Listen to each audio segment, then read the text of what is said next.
catalanes que tienen muchos problemas y que los medios de comunicación, como en esta casa, se dedican a hablar del ejército, de la extrema derecha y a demonizar a discursos que lo único que vienen a hacer es a romper ese consenso progre en torno a grandes temas. Voy a recortar el despilfarro millonario que la mafia separatista iba perpetrando hace décadas. Y entre otras cosas, voy a cerrar esta casa. Vostè sap quin és el global del pressupost de la Generalitat? Sí, altísimo. Quin? Altísimo. El de la Generalitat creo que eran 27 millones... 27 millones o 70 y... Yo creo que era alrededor de los 27. Són 30.000 milions d'euros. Pues casi. Diguem-ne que hi ha una diferència, però en tot cas és una mostra més, i ara saludarem també el periodista especialitzat en extrema dreta Xavier Riusant, en fi, del que van a fer l'extrema dreta i del que proposa, que és al final dir coses tampoc sense aprofundir i sense que siguin veritat ni contrastades moltes vegades. O cridar. Si les dius una mica fort, sembla que el megàfon arribarà igual, i és el gran perill, evidentment, de l'extrema dreta. Ho hem vist al Congrés dels Diputats, receptes màgiques que no són receptes ni són màgiques, sinó que són simplement mentida. Xavier Riusant, bon dia, com estàs? Hola, bon dia. I gràcies per acompanyar-nos. No sé si has seguit amb molta atenció aquesta entrevista i què t'ha semblat?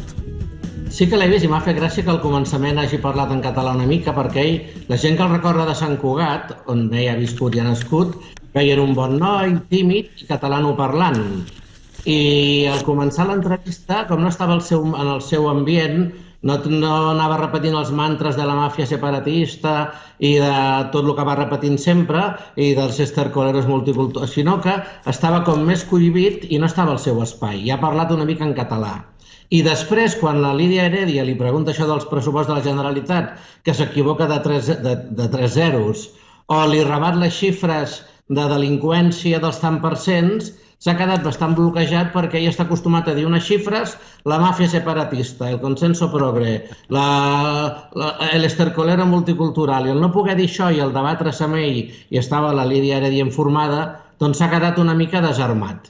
Tot i així, dones per fer que aquests discursos que a vegades queden allà i que ningú els qüestioni, per tant allà és on l'extrema dreta s'hi abona, on va quallant.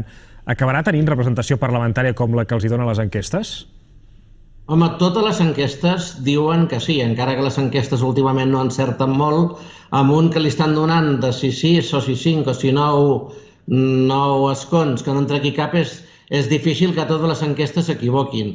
A Barcelona, per entrar, cal un 3%, que amb molta participació serien 120.000 vots, amb poca participació serien 70.000 vots, i a la que tens un 3% a Barcelona ja te n'entren 2 o 3 diputats de cop, i tot fa pensar qui serà. Les enquestes n'hi donen bastant més, perquè ha agafat molt el vot de Ciutadans i el vot de protesta, també, que les candidatures aquestes agafen d'aquí d'allà vot de protesta, i sempre passa. Més enllà de l'espai que ocuparan, diguéssim, l'extrema dreta és evident que ja ocupa un espai, perquè hi ha molta agenda dels mitjans de comunicació, però també de molts partits polítics que ja estan comprant segons quines idees o segons quins debats que planteja l'extrema dreta. Vull que et fixis també en el que ha passat al Congrés dels Diputats aquest matí, el que deia Sánchez i el que deia Casado.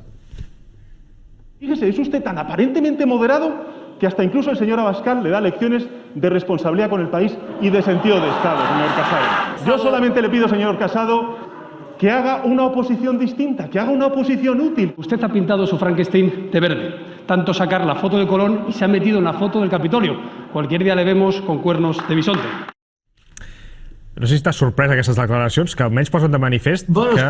El PP va quedar molt descatalogat amb el que debatien aquí al Congrés quan Vox es va abstenir al decret sobre els fons europeus, i llavors el decret que no es va aprovar gràcies a Vox, i el PP es va quedar fora de lloc, perquè mentre el PP es mostrava com un partit a la contra, Vox es va mostrar com un partit responsable. Va ser un gol que va saber colar a Vox. És el que hem de... Esclar, ara, quan Vox està a tantes institucions, clar, el seu sí, el seu no o la seva abstenció ho pot canviar tot. I bueno, ara estem aquí amb el Parlament de Catalunya. Què passarà? Si voten que no o al final voten que sí a un, i si ho fessin seria un regal enverinat amb una hipotètica presidència d'Illa, que és, bueno, però ells estaran aquí i lamentablement votaran a tot, que sí, que no o abstenció. Sí, sí. No, el tema també, que ja ha passat en altres llocs, per exemple, en el cas de Marine Le Pen a França, no? Que vam veure com el Partit Socialista francès comprava textualment frases que són delictes d'odi, fins i tot, Partit Socialista francès, perquè al final el que acaben provocant, no, és que s'instauren, que queden, és a dir, que el que proposen o el que diuen, com que funciona perquè és populista, ho compren els altres partits.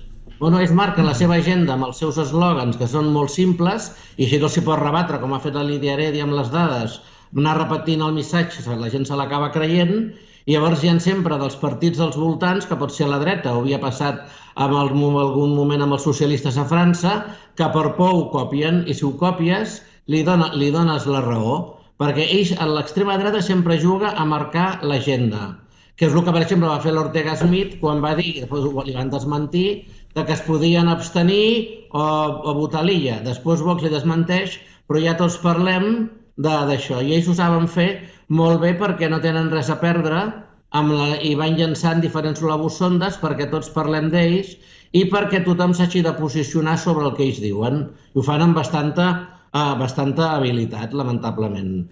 Recordo també les declaracions de l'aleshores ministre d'Interior francès Manuel Valls, del Partit Socialista francès, aleshores, que proposava expulsar, en aquest cas, l'ètnia gitana després que hi havia hagut uns incidents. Això ho deia un ministre socialista, aleshores, d'un govern francès. Tot això és la lapenització de la política. La lapenització dels esperits, que en deien, I fins i tot va dir el cas de Sarkozy. Sarkozy encara ara et defensa que és ell qui va parar el Front Nacional, com comprant-li part de la seva tesi i d'alguna manera així evitant que la gent votés Le Pen. És una manera de veure-ho. L'altra és que li has comprat una part de la tesi a l'extrema dreta i li has donat un vernís de respectabilitat presentant-la ni més ni menys algú que ha sigut ministre de l'Interior i després president de la República. Per mi és el gran risc, ho deies tu, a banda i aquesta presència que hi haurà en el Parlament, que tot apunta que hi haurà en el Parlament, a la que algun dels partits tradicionals, diguem-ho així, li compri la tesi pel que sigui, perquè li funciona. La tesi o l'agenda. O l'agenda, això mateix, exacte. La premissa, diguem-ne, anem malament.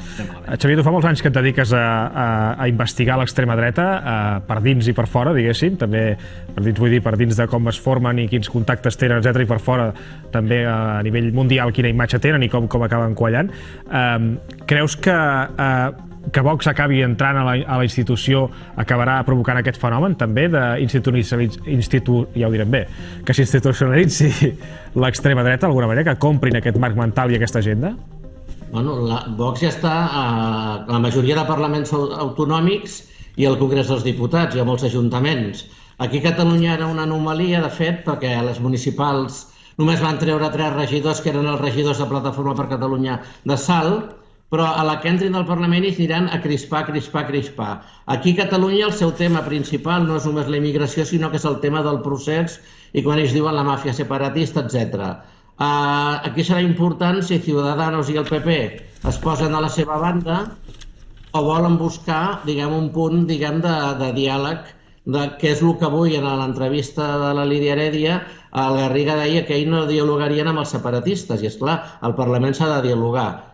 Ells van a aconseguir la seva agenda i aquí aconseguirem ara al Parlament de Catalunya que amb l'Ignacio Garriga entrarà tot de gent d'ultradreta de fa temps que estan a darrere, gent de Plataforma per Catalunya probablement, i que per fi arribaran perquè el número 3 de la llista, que és el Joan Garriga, cosí d'Ignacio Garriga i el seu mentor i protector, havia sigut membre de l'executiva de Plataforma per Catalunya. I que ara aquesta gent entren amb aquest discurs molt anti-immigració que en l'època de Josep Anglada va entrar als ajuntaments però no va poder anar més enllà. I ja veurem com ho fan i sobretot què fa el Partit Popular. Perquè, per exemple, ara han fitxat de número 2, darrere el Garriga, un exregidor i diputat del PP, Antonio Gallego, que era regidor del Prat, i deia el mateix que deia en aquell moment Josep Anglada sobre la immigració, que aquest, si entra el Garriga, entra també el Gallego, perquè on entren 2 o 3 o no n'entra cap a Barcelona. Ho seguirem. Xavier Riusant, gràcies per acompanyar-nos, periodista especialitzat en extrema dreta.